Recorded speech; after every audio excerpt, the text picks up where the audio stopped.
This video is powered by the pros at Pascal Air Plumbing and Electric. Arkansas owned, Arkansas operated. GoPascal.com.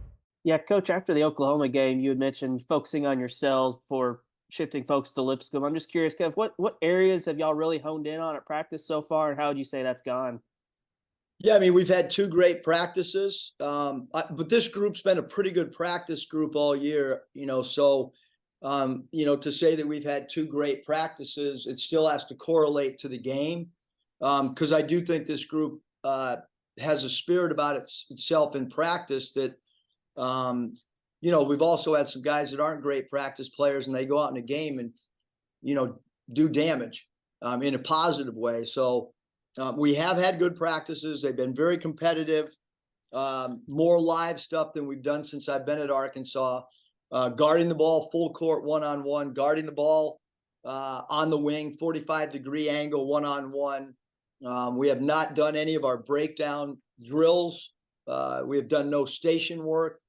I mentioned it the other night on the radio show that we have added our opportunity break and our open offense to try to get the ball to move from side to side and get more people involved. And then the last piece of all this, which won't be decided until probably Saturday, is what the rotation looks like and who starts and all those things. And so that's kind of where it is. How did TB respond to playing the other day, and how's he looked on his ankle last couple days? TB has not practiced. What's today? Wednesday. So he has not practiced on Monday or Tuesday. He's been with the trainer, and we'll see how he is. Later today when we're about to practice, I would anticipate him jumping in doing some stuff today. Not probably, won't do anything live. So if most of our practice is live, then that means he won't be involved in much. Jackson. Sorry. Yeah, I guess you kind of answered this question, but how much of, when you're thinking about the new rotation, is it open competition in, practice, and how much of it is kind of you going off a feel of what you've seen in the game so far? I think a little of both, especially when we've gotten more competition in the last 2 days. And it's also just about, does somebody not have an opportunity as opposed to someone that has had an opportunity. So obviously defensively, I mean, not up to the standards of what we've had the last 9 years. So something's got to give there. And, we've had some great games of ball movement and played really well in those. And we've had some other games of not good ball movement. So something's got to give there. We've added some stuff that we've done in the past offensively to try to get the ball to move a little bit better. And certainly we're doing everything we can from a defensive standpoint as well. Surprisingly, our pick and roll defense, which is an area that most teams talk about at all levels, really struggling. We have not struggled there. So it's guarding the man, keeping him in front. It's defending three, and playing with we need to play with the personality that we've played with in the past. And we've done it at times, and at times we haven't. And there's 5 guys that'll play with the personality we want. It's just, we're trying to find who those 5 are, but they'll be 5. I don't know when it'll be. And I don't know if that equates to a win. But we're not gonna play defense like we have of late.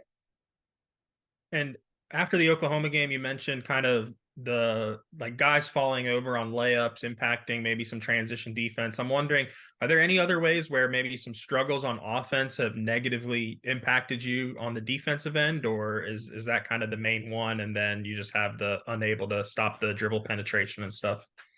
Well, I think anytime you talk about in our sport, because it's not football, where a new group of players is coming on the field, for offense and defense. I mean, the flow of our game, everything affects. Our defense affects our offense. Our offense affects our defense. Shot selection would be the number one thing that affects a team's defense. That's the number one spot you start with. And then the second spot you start with when you're asking about offense affecting defense is your lack or your positive offensive rebounding. So, I mean, we got some guys that haven't gotten an offensive rebound. If I took Bob Holt, me, Curtis, if we all went out there and played, I don't know, 200 minutes, a ball would fall in Bob Holt's lap. And he'd get an offensive rebound. It would. If I played at 59 years old, a ball would somehow bounce to me off an offensive rebound. It just would. Curtis. Coach, with the on-ball defense, is it a mentality thing of just you got to sit down and keep your man in front, or are you seeing some common themes in terms of why it might be a problem area? Yeah, so Curtis, I think there's several things when you talk about guarding the ball. It's habits. You know, what habits do you have prior to the last 5 months or whatever you've been here? It's mobility, lateral, quick speed, foot speed laterally. And then there's a mentality part, and then there's a help part. You know, like it's not just the guy on the ball, it's are you in a gap? You know, and then you know what? You got to be in a gap and you got to take away the three. That's what has to happen for a good defense. You don't not be in a gap because you're worried about a 3-point shooter, and then you don't say that you're in the gap and then you can't get to a 3-point shooter. It's called multiple defensive efforts. And that's what you have to do to be a really, really good defensive team. And that's what we're trying to clear up, work on, get better at, all those things. I know a lot of things go into tempo from game to game, but just looking at the KenPom numbers over the course of the last few years, playing a little bit slower than you have maybe in the past. Well, I hate to cut you off, Curtis, but that's not by design. I mean, I figured. I would love it if you guys could point out one time where I said, hold up, let's run a half court play. I mean, we want to play with pace, not Saturday. Every game we want to play with pace. I said at my press conference when I was hired here, however many years, like, what you got in order to play with pace, you got to run the floor, you got to ball handle, and that's all on the coaching staff. I mean, all the issues that a team has, they're all, it always falls back to the coaches trying to convey the issue. It's not the players. Yeah, we want to run, to answer your question. We would like more fast break points. We would like to score in transition more than we have. Scotty. Yeah, Eric, we talked to Jaylen Graham a few minutes ago. He said you guys have implemented a 0.5 rule offensively. How have guys taken to that so far, and how can it help? Well, you guys can evaluate that on Saturday, who holds it more than 0.5. Now that he's told you our San Antonio Spurs rule of 0.5. I never brought it up, so it's good when a player uses coaching verbiage. So I'm really happy that Jaylen recognized that. I'm glad he shared it with you guys. Now everybody can watch and see who holds it more than 0.5. I mean, in all honesty, it's just meant to try to get the ball to move more. And I mean, it's a little bit, it's hard to not hold the ball more than 0.5, but we certainly don't want 16 dribbles on one possession. Bob. I've got one more, Mike, if that's okay. Go ahead. Eric, in your experience, what does it take for a team to form a personality or an identity?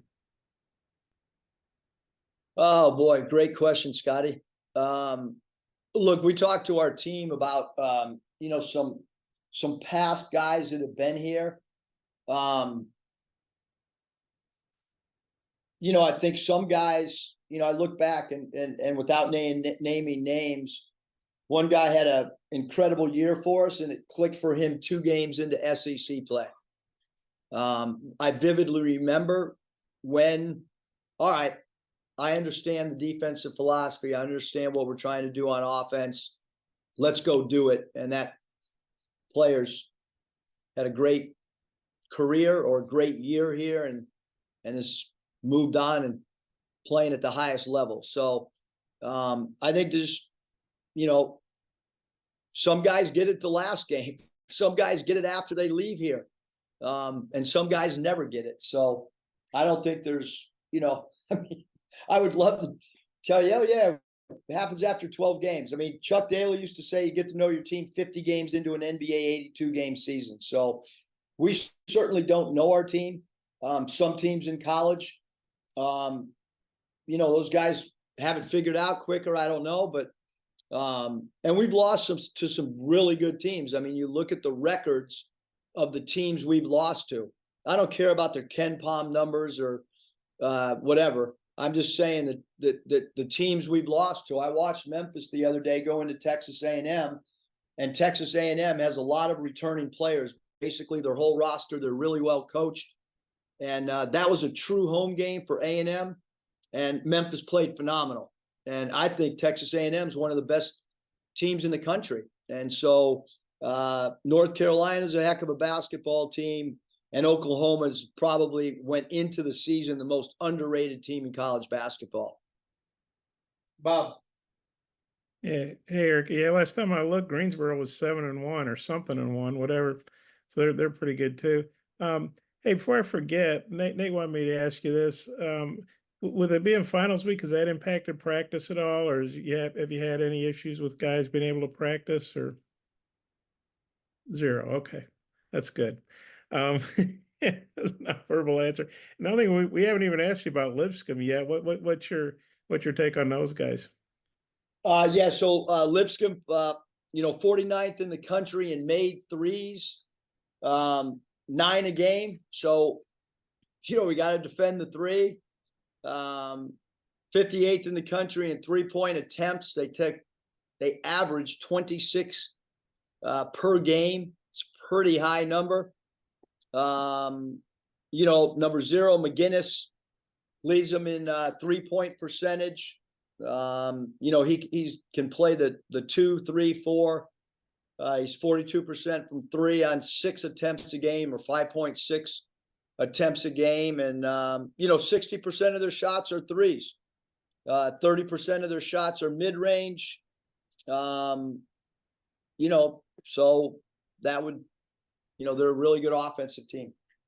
And then, we talked to Jaylen earlier. He says his back's feeling better. And, I thought he played, some pretty decent minutes the other day against OU. Where do you think Jaylen is? And you've talked about giving guys more opportunities. Is he one of those guys you might be talking about, or just what are you thinking about for Jaylen moving forward? Yeah, Jaylen, I mean, I thought he had a really good summer. He worked hard. Then obviously the back issue and our 3 biggest, segments of games were really the Bahamas, just because we played 3 games in 3 nights. It would have been great to have a healthy Jaylen Graham then, because anytime you get to the second and third game, especially after a double overtime loss, and you don't have a player that can score and then rebound. I mean, I think that not having Jaylen in Nassau affected us in games 2 and 3, maybe not in game 1. And certainly a great offensive talent. I thought he did a great job of, he got beat off the dribble a couple times and had some great blocks because he stuck with the play. I think he understands what the expectations are. Certainly getting him back in the fold, and he's got to continue to work his way back into better physical condition, just because he had the time off. I think that's affected him a little bit from a conditioning win standpoint. You think he could be a plus for you moving forward? Yeah, I mean, I think a lot of the guys, I hope that everybody on our roster can be a plus for us.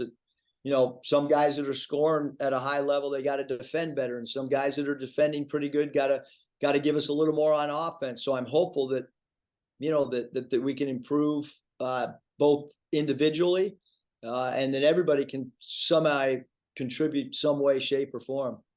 This is your one time to go play in North Little Rock. The crowds down there are usually pretty rabid, no matter who you're playing, or raucous or whatever. Maybe rabid's a bad word, but what are your thoughts on playing down there and the reception you guys get? Yeah, unbelievable. We love playing there. Have not played good historically. Last year we played good, but I think the program was not 11-9 in their last segment of games there. So you add last year, maybe we're 12-9. I could be wrong statistically, but we need to play like we did last year, which was great energy, great enthusiasm, great desire to play in front of a fan base that doesn't get to see us. There's going to be kids going to that game that are never going to come to Bud Walton. You got to understand that. You got to respect that.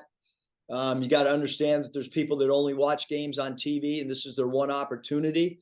I think it's a great game for us. The only thing that I wish this was a neutral site game because it's 3.5 hours away.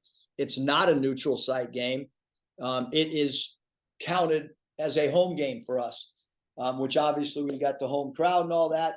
But there are some other programs that have games similar to this that are counted as neutral site games and not home games. So we got to go defend our home. It's a home game with the NCAA. So we gotta go play well in a home game. It'll kind of be a homecoming for Devo and Layden Block, or being from that area. What are your thoughts maybe on them coming back to their home area to play? Yeah, I mean, I'm sure that there's excitement. There's extra family members that are able to come. You don't want any distractions. Because it's a different environment. Usually when you go on a road trip and you go out to dinner, nobody, fans aren't asking for pictures and autographs. And when you're in the hotel, but when we go play this game and we go to eat on Friday night, there's going to be fans that are coming up, and you want to try to eliminate as many distractions as you can.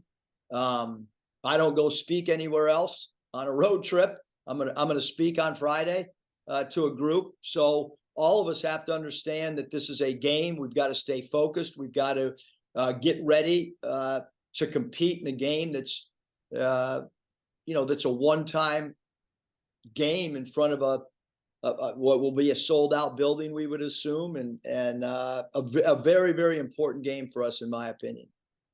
There's been a lot of complaints that this game hadn't been available on streaming in the past, but it's going to be. They worked it out. How glad are you that not just the people at the game, but people around the world, can watch it? Well, Bob, if we play really good, I'll be really, really happy that this thing got streamed and worked out, that it can be viewed by a bunch of people. If we don't play well, then I probably wish the streaming issues would have continued, to be honest with you. But no, I think it's great that they figured it out. BetOnline is your #1 source for all your betting needs. Get the latest odds, lines, and matchup reports for baseball, boxing, golf, and more. BetOnline continues to be the fastest and easiest way to place your wagers, including live betting and your favorite casino and card games available to play right from your phone. Head to the website or use your mobile device to sign up today and get in on the action. Remember to use our promo code BELIEVE, that's BLEAV, for your 50% welcome bonus on your first deposit. Bet online, where the game starts.